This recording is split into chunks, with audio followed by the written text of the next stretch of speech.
was wondering, having been in the business for so long, as we stated here, do you feel like your level of trust, as the movie is a lot about trust, has shifted in your personal life and in your professional life during that time? It has, and I'm a really trusting person, and I think I always have been. And I think that I have cultivated a very keen skill of recognizing someone I shouldn't trust pretty readily. A person has about 15 to 27 seconds before I'm pretty sure whether or not I can trust them or not. Someone is going to be really bummed out because it's beeping, and that means it's over, or it's going to blow. Okay, going to go to the left there, chap at the back. Hi Julia, Nick Wallace from London Tonight. You filmed a lot of scenes of this movie. I loved making Notting Hill. It's such a sweet movie, and I guess when I come to London I think of all the fun things that we did in Roger Michelle and just that whole time. So lovely. So I have great happy feelings when I come here, and I love the rain. Tony, is it true that these big multinationals do have intelligence sort of groups within them? Well, they have to have defensive ones, at the very least. At the very least, they have to have a defense, because the chances of being, someone coming at them is ever present. How aggressive they are on the offensive end is a matter of, a lot of debate. There's a big industry that calls itself competitive intelligence, and they have trade shows and conventions and magazines and websites, and they spend a great deal of time talking about how everything that they talk a lot about ethics and open source and whatever, but there isn't anything happening.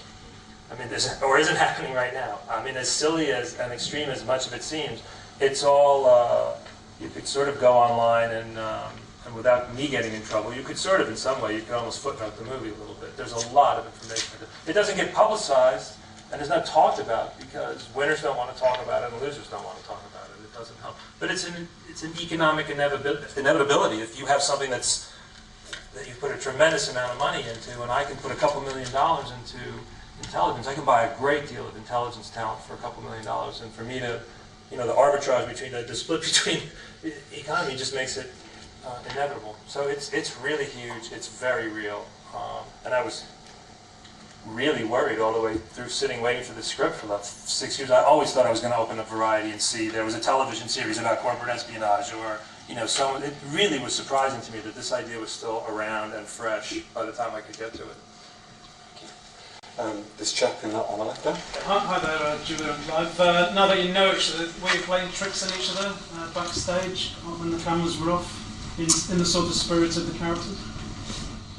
No, but we laughed a lot, didn't we? We did. I was going to say, yeah, when we were shooting, we were always being so silly and almost to the point of Tony being annoyed with us because we couldn't get serious and play our serious selves in the movie. But yeah, we have a very similar sense of humor, but we're not really pranksters together. We're more mature than that.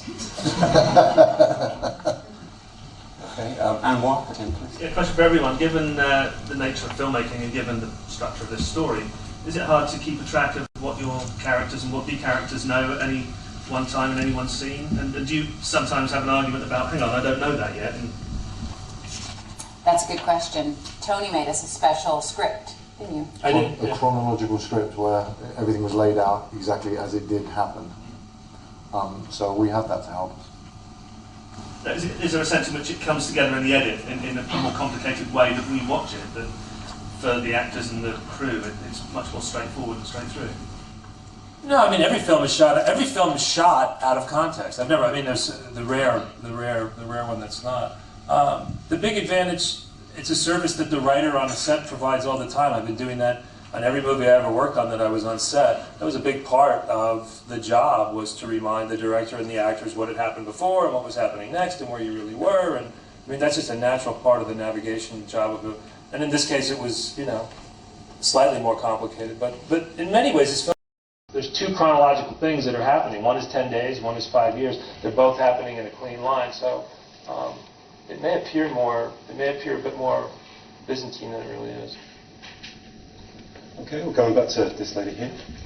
I just recently read Eat, Pray, Love, and I know that you're attached to it because I'm interested in the status of that project. We're shooting it in the winter, I think. Oh, that's good news.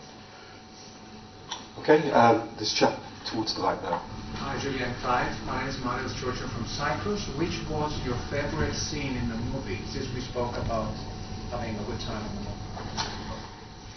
That is a tough question. You love getting naked. I know, I was going to say the Rome Hotel. Oh, the Rome Hotel. Give me a scene with no wardrobe and watch me cook.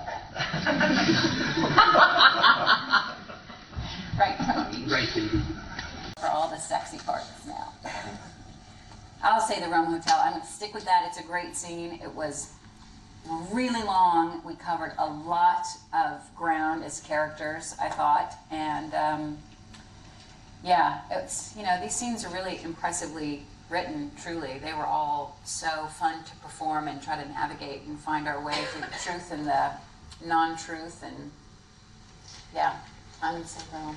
I'd say, I mean, generally on most films that I do, there's a couple of scenes that you always think, I really look forward to doing this scene because it's very well written or because it's a pivotal scene for your character. But I can honestly say on this, every single scene was so well written that I'd finish one and go, oh great, we've still got these to come. So I literally loved every scene in the movie. I go to the chap, blue jumper. Yes, for Clive and Julia. As professional liars as you are in the film, to think that your characters may trust each other at the end of the film. I want them to.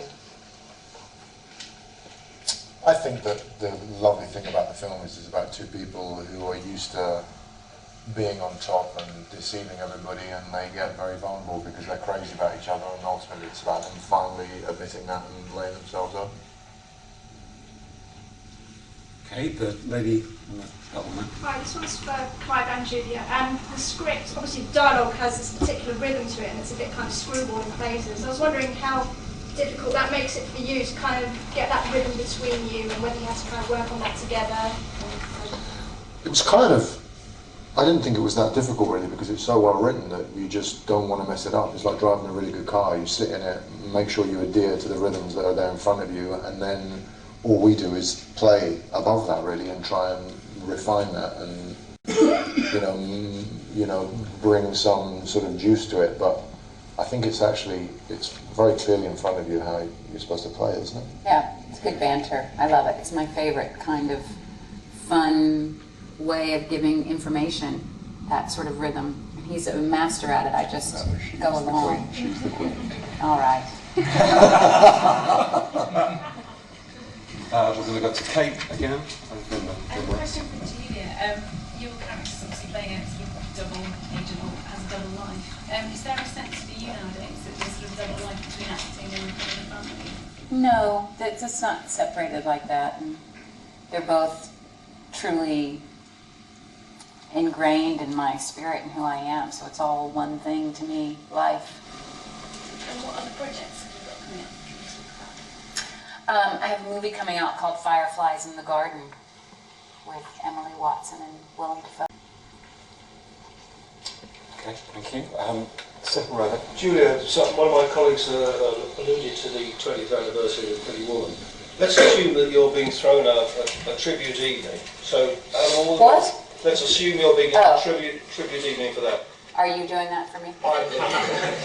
That's an invitation, I'd love to do. We'll negotiate later.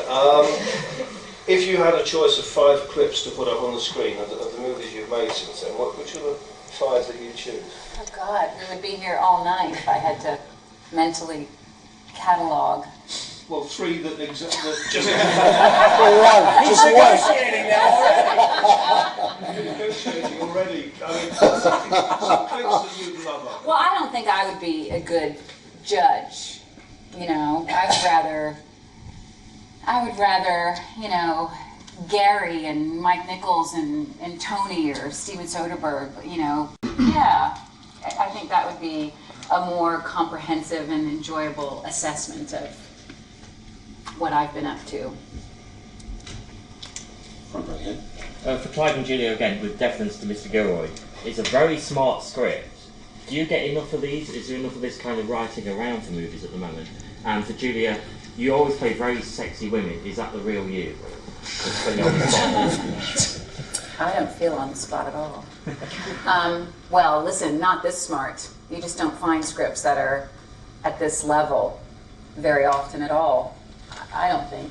No, I think it's really hard to find great dialogue, is the truth. You find a lot of writers can write great stories, great characters, but actually dialogue within scenes it's really rare to come across dialogue as good as this. Sexy? Oh, what do I know about sexy, really? You know, I mean, well, thank you. You know, then that's good.